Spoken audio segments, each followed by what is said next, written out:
Welcome to Canada's most irreverent talk show. This is the Andrew Lawton Show, brought to you by True North.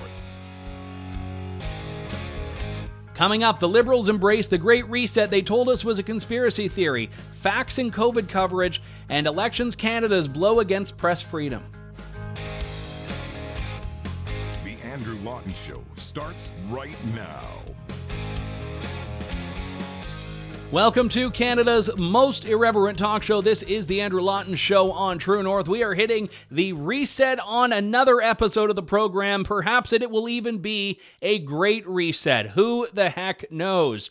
In any case, my thanks to you all. This is a big week if you are paying attention to the world that the global elites are trying to create for you, because this is the virtual Davos Agenda Summit put on by the World Economic Forum. Normally, all of the elites and world leaders would be hobnobbing in the Swiss Alps, but right now they have to slum it by doing it on Zoom because of the COVID-19 pandemic.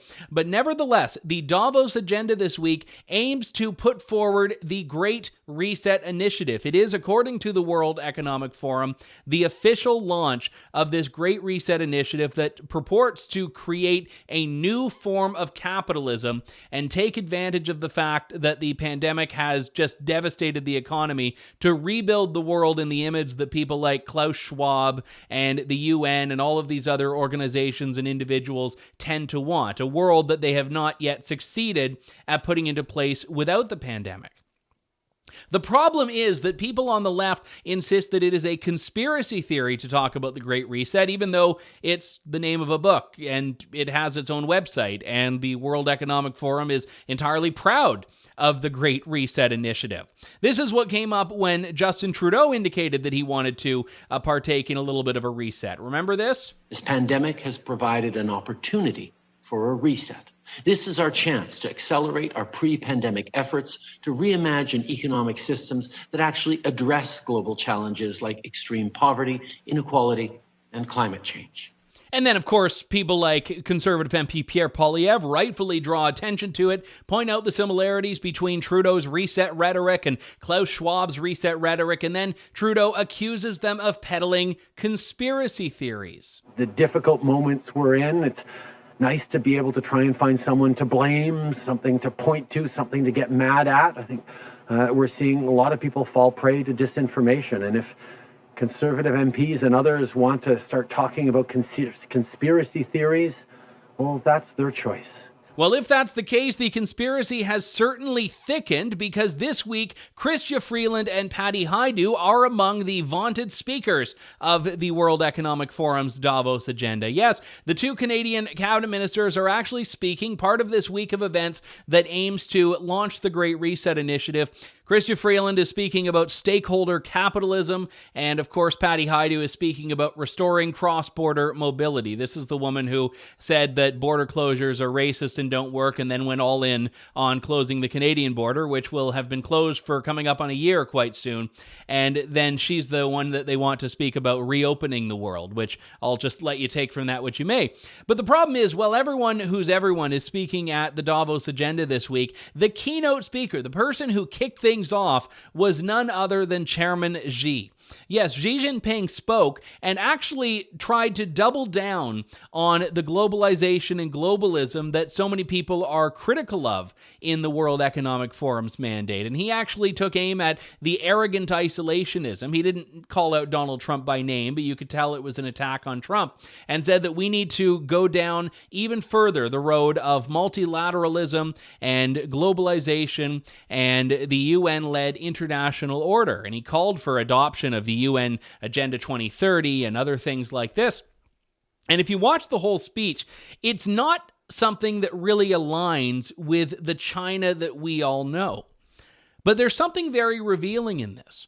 China knows it's running the world right now. China knows that this world order, which is not a conspiratorial term, that's actually what it is here, is working to its benefit. The liberal capitalist free market world order that was created by Western governments is something that China has been able to manipulate and maneuver its way into a great deal of success with.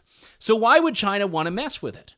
China's investing right now about $1 trillion in the so-called Belt and Road Initiative, which is actually putting Chinese money at the forefront of development in, I think, like close to 100 countries. It is China's world, and we are just tenants in it right now. So when Klaus Schwab is heaping praise on Chairman Xi, and Chairman Xi is talking about the need to go further down this road of international multilateralism, and then the Secretary General of the UN comes on a couple hours later, Antonio Guterres, and says the same thing, and then later on in the week, we've got Patty Hajdu and Chrystia Freeland that are all a part of this. How are Canadians supposed to stand for being accused of spreading conspiracy theories to talk about the fact that there are people that are trying to manipulate the world into this form of a reset? Hidden in plain sight does not even begin to describe this. This thing that is actually a source of pride for some of these international elites that we are being told we're not allowed to even talk about, let alone call out. Now, this is not just some shadowy cabal of people that are sitting in some cave in the Swiss Alps deciding how the world is supposed to be structured. These are people who actually have leadership positions in countries around the world, like, for example, Chrystia Freeland and Patty Hajdu, who are on the front lines of the government's response to COVID-19 and any number of other areas, and these are the folks that they're hobnobbing with. And Chrystia Freeland knows these people very well. One of her great claims to fame before she entered politics was literally writing the book on the Davos elites, immersing herself in this world. And it's hard to imagine looking back that this was done with a journalistic eye when now she is one of the very people that she was writing about in her seminal work. And again, I mean, the topics that Hajdu and Freeland were talking about were relatively banal. I mean, stakeholder capitalism, whoop-de-doo, and cross-border mobility, which is basically just saying, yes, we want to get the world moving again. I mean, there's nothing controversial on the surface about those. But it's a part of them inserting themselves into this agenda. It's literally called the Davos Agenda. Inserting themselves into this agenda that doesn't actually care about the independence of nations, that actually rebukes it. The United Kingdom, by leaving the European Union, actually struck a blow against this narrative that is unfolding, a world beyond and moving past nation states, a world in which every country's interests have to be subservient to the global order, to the global interests. And it's not that we're heading towards one world government, it's that individual countries are increasingly interested in surrendering their own sovereignty to just do whatever the UN wants. And Justin Trudeau has these idealistic delusions, these delusions that, by the way, were disproven going as far back as like Woodrow Wilson in the early parts of the 20th century. And Justin Trudeau wants to just completely outsource all decision-making to the UN, to the World Health Organization. So no wonder Chairman Xi is happy with the world order, because the world order is the one that gave the WHO that refused to actually look at China's role in unleashing the COVID-19 pandemic. It's the world order that's allowing China to become such a powerhouse. The world order that is happy when Chairman Xi gets up there and talks about the Paris climate agreements, while on the other hand, actually committing genocide against Uyghur minorities and having labor camps and state executions. That Chairman Xi was not criticized. But no, to Klaus Schwab, it's all great because, yeah, he shares our goals of a world that's moving forward, leaping into progress, because if there is a one-world government, or even a de facto one-world government, it's going to be China that's at the helm of that. We are going to be covering this more and more. In fact, in May, the World Economic Forum is planning to have an in-person summit in Singapore, which they normally have, again, this week in Davos, but everything's a little bit wacky this year. And I actually hope to be there covering this, because we know that a lot of the benefits to the world leaders that go to these things are not the official sessions, but all the meetings that take place away from the cameras. And that's what we aim to see. But we're getting a little bit of a taste of it by watching the Zoom version of the Davos Agenda this week. The agenda that is being written for you under the auspices of a great reset, but oh no, it's just a conspiracy. We'll be back in a couple of moments with more of The Andrew Lawton Show here on True North. You're tuned in to The Andrew Lawton Show.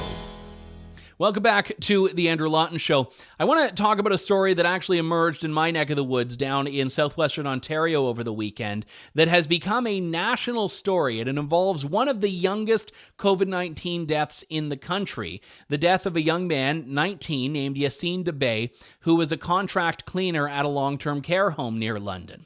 Now, I say a COVID-19 death. It's not actually known how Yassine Debay died. And in fact, according to the local health officials, it will never truly be known. There was no autopsy. All they know is that 4 weeks ago, he contracted COVID-19, recovered from it, but he's still classed as a COVID death because COVID-19 was in his chart, so to speak.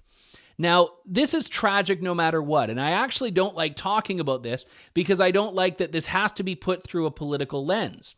But I also was seeing how this man's death was being taken and made into a political statement by so many people, and I had to push back against it.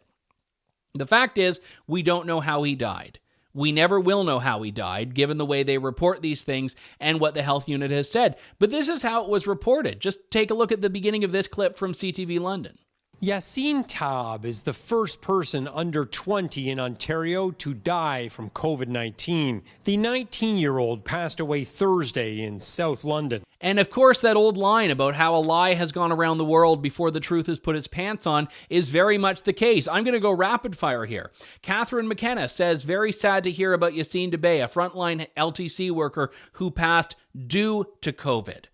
Another Liberal MP, Sven Spenjamin, says, my deepest condolences to the family and loved ones of Yassine Debay. He passed away on Thursday from COVID-19. Andre Picard, very well-known and very well-respected health columnist for the Globe and Mail, said Yassine Debay died of COVID-19. A CBC headline, Ontario teen who died of COVID-19 was refugee who worked as a long-term care home cleaner. Unifor says he died of COVID-19. A London city councillor says it was actually anti-mask protesters that were to blame. And an Ontario MPP by the name of Rima Burns-McGowan says that this is actually Doug Ford's fault. Doug Ford and the long-term care minister, Marilee Fullerton, are personally responsible for killing this young man, even though no one knows how he died and there was no autopsy. And he was past the point of being infectious. And it's not clear whether he was in hospital for any prolonged period of time with COVID-19. Now, as I said on Twitter, none of this takes away from the tragedy of a 19-year-old dying. It's far too young. But facts still matter. And this man's being made into a martyr for people that have an axe to grind on refugee politics, on long-term care, people that want to instill a great deal of fear in the population about how COVID-19 can affect anyone and everyone, and your 19-year-olds aren't safe, and we got to keep kids out of classrooms, when in actuality, this is a tragedy, but it is not a tragedy that speaks to a broader narrative unless people make it speak to a broader narrative. Now, Yassine's family, who again has suffered a terrible loss here, has said that a coroner confirmed from a blood test that he died of COVID-19. Now, I don't know how that works out. And again, I have no reason to distrust the family. There is still the comment from the local health unit, the official that said there is basically no answer that can be given to a lot of these questions.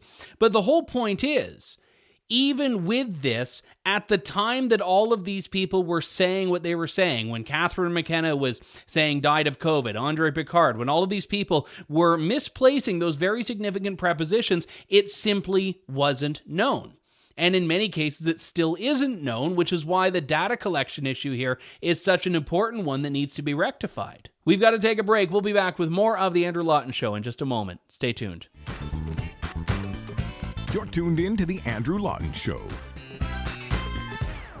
Welcome back to The Andrew Lawton Show. We know that Justin Trudeau's government loves to pontificate on the importance of press freedom and free speech. They host these big, fancy conferences where they promote the virtues of free speech and say that Canada is a beacon of hope on press freedom. Well, a journalist is being charged for writing a book about Justin Trudeau. You may have heard this story right now. The rebel commander himself and author of the Liberanos, Ezra Levant, posted a fantastic video not that long ago of his interrogation by two investigators with the Commissioner of Canada Elections. It appears that investigation has come to an end, and Ezra owes the government $3,000 for the crime of writing a book. Ezra joins me on the line. Ezra, good to talk to you again. Thanks for coming on today.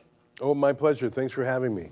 So $3,000, this is the going rate apparently for writing a book that criticizes Justin Trudeau during an election. Yeah, they say it's a violation of the Canada Elections Act. They say that my book, because, and by the way, they spent a lot of time going through this part in their violation notice to me. They say that because I compare the Liberals to the Sopranos. Remember, the title of my book was The Libranos. So they really go on at length about how that's mean, how that compares the Liberals to a corrupt group of lawbreakers. And I'm thinking, yeah.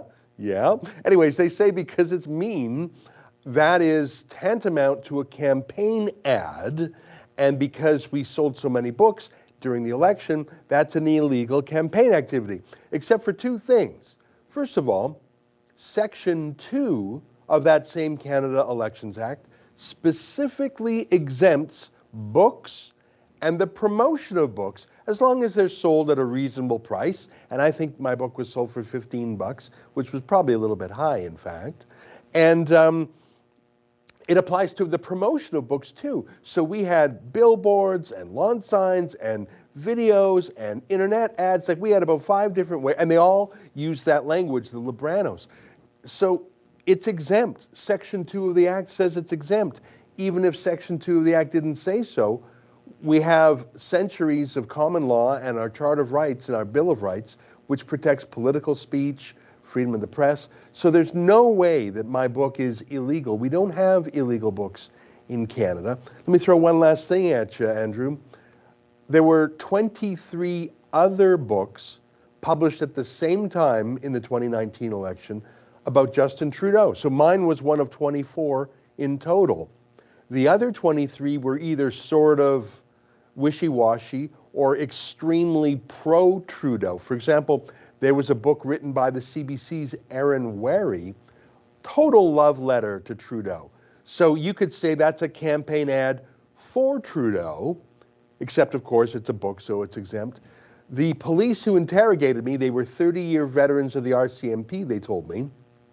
They're working for Elections Canada now. They said they were aware of these 23 other books, but mine was the only one they were investigating. And I said, how's that?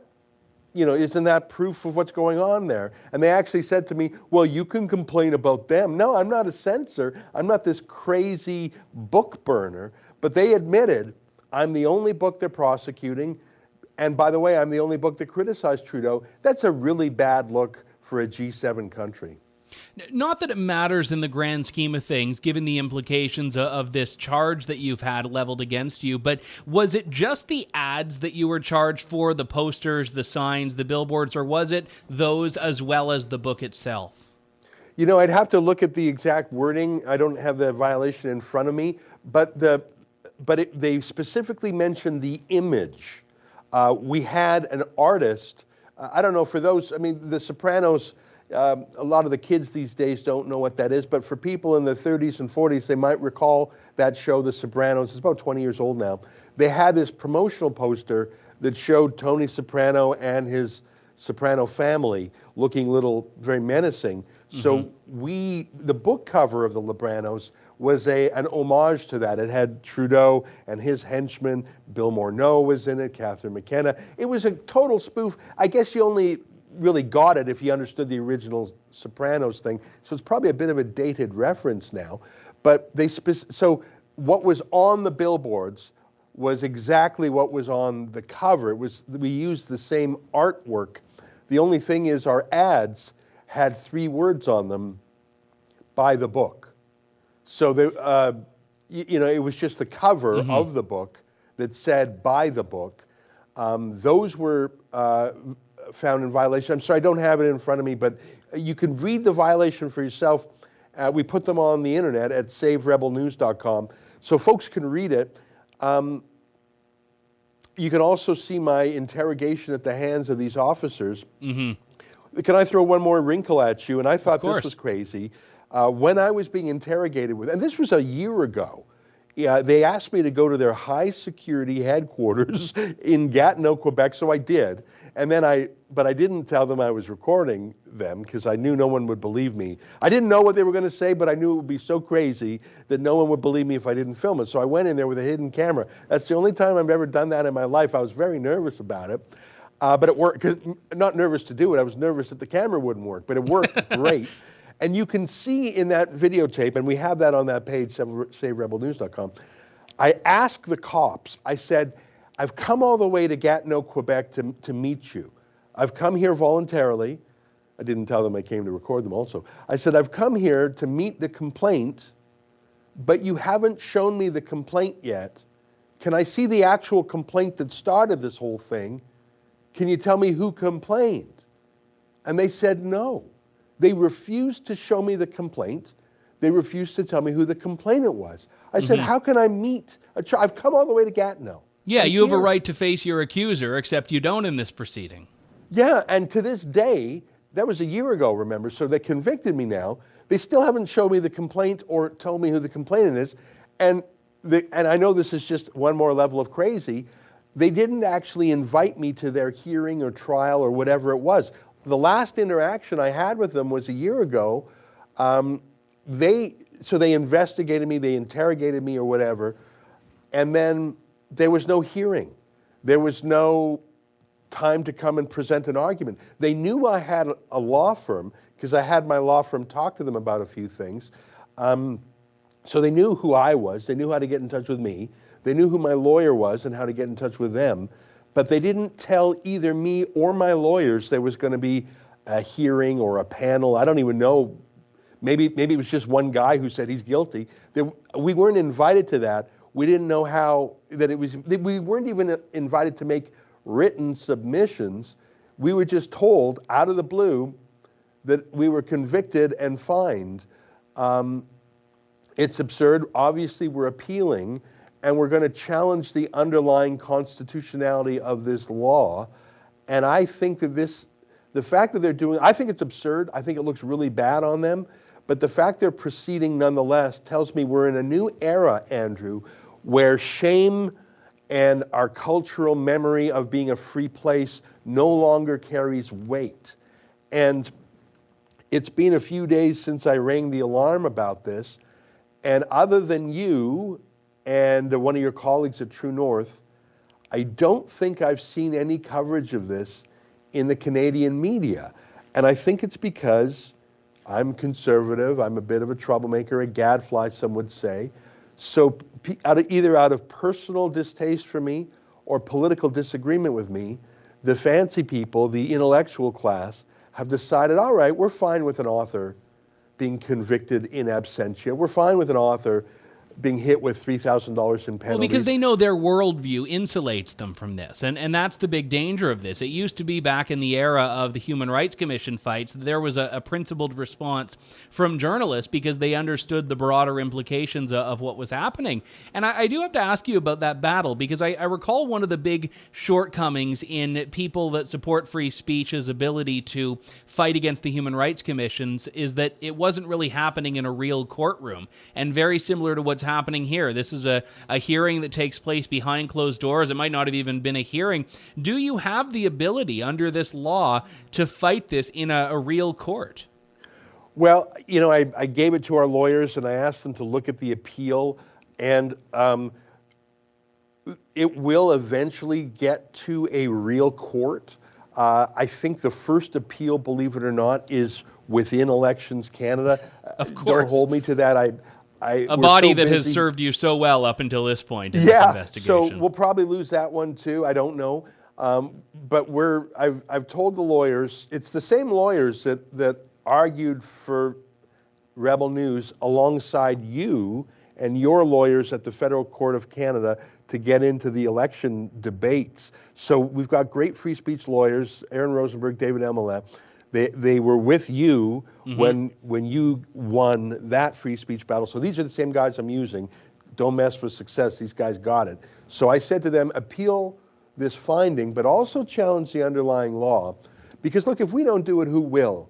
When I was a younger man, let's say 25 years ago, I recall when I was just learning about the law and things like that, I recall there was a tradition amongst Canadian media companies to hire a free speech lawyer like a Top Gun, send him to court whenever there was a free speech battle. And this one excellent free speech lawyer, and it would be different on different cases, would represent all the media. So a lawyer would show up in court and say, Your Honor, there was a consortium mindset. The consortium, that's what they would call it. Everyone realized they were all in it together. That's right. So the Globe and Mail, the Toronto Star, the Toronto Sun, all the newspapers, all the TV stations, they'd chip in like $1,000 each. And together that would maybe give them 20 grand. So they'd send a Top Gun into court and say, Your Honor, I'm here to represent every single newspaper and TV station, radio station in this country. Here's the list of them all, because this is a grave threat to all of us. And even though we may not like this guy, we may not know this guy, the principle is so large and important, we're here. I haven't seen that done in at least a decade. And because there's so many newspapers and TV stations, it's not a money issue. I think it's they have been tamed and trained, and they're submissive now. I think they're all on the payroll of Justin Trudeau's media bailout. They're all ideologically fused and merged with the government. The Canadian Civil Liberties Association is absent without leave. It really is a tiny handful. The Justice Center for Constitutional Freedoms, they're fighting hard. And I think I've just gone through the whole list by mentioning them. There is the Canadian Constitution Foundation. I saw they were doing some stuff. But really, there's nobody. And it's really weird that we have to spend what will probably be $100 grand fighting this. I mean, a normal human being would say, just pay the $3 grand. Why would you pay, or just register your book? But you have to, you can't die I mean, you have to fight on these hills, though, because it is going to hamper your ability to write a book in the next election, whenever that comes, and so on. But I do have to ask, because I know that you're fighting the underlying law as well, and I'm glad you are, because that act that exempts advertising of books specifically also has a caveat there, which I understand they're using against you, which is that only applies if the book were going to be published regardless of whether or not there were an election. Right. And now, personally, I don't think that should matter. I think if you're in any sort of world of publishing, you don't want to publish something when it's going to have less of an impact. So if you're writing a book that has to do with an election, you're going to publish it around the time of an election. It's the same as how in the media, people hold on to scoops until after weekends or after holidays. But this is a book that you would have written regardless, isn't it? Yeah, you know what? I'm glad you mentioned that. So Section 2 of this law says books are exempt. The promotion of books are exempt if, number one, it's sold at a reasonable price, and ours was, and number two, the book would have been published whether or not there was an election. That last part doesn't even make sense, because of course there's going to be an election.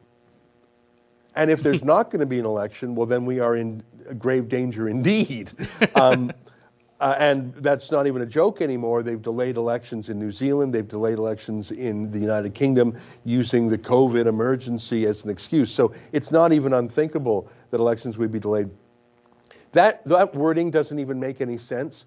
I was asked by these cops, did you time the release of the book for the election? I said, of course, because it's about the election. There were probably, I'm going to guess, 500 maybe more books about Donald Trump, probably 500, including sort of small publishers. Like the Trump book industry, Trump saved the book industry. I mean, think about all the Trump books. None of them waited till November the 4th to be published. That would be really weird. All of them were published pretty much after Labor Day because they wanted to sell books when people were paying attention to the election. Election was in its final moments. So of course my book was published on the eve of the election. Same thing with the other 23 books about Trudeau. Yes. It would have been really, really weird to publish a book about Trudeau and the election after the election. Then it's all moot. It's all obsolete.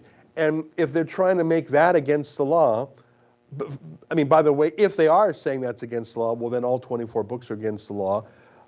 It's normal to publish a book during a campaign. The wording of the law is so weird.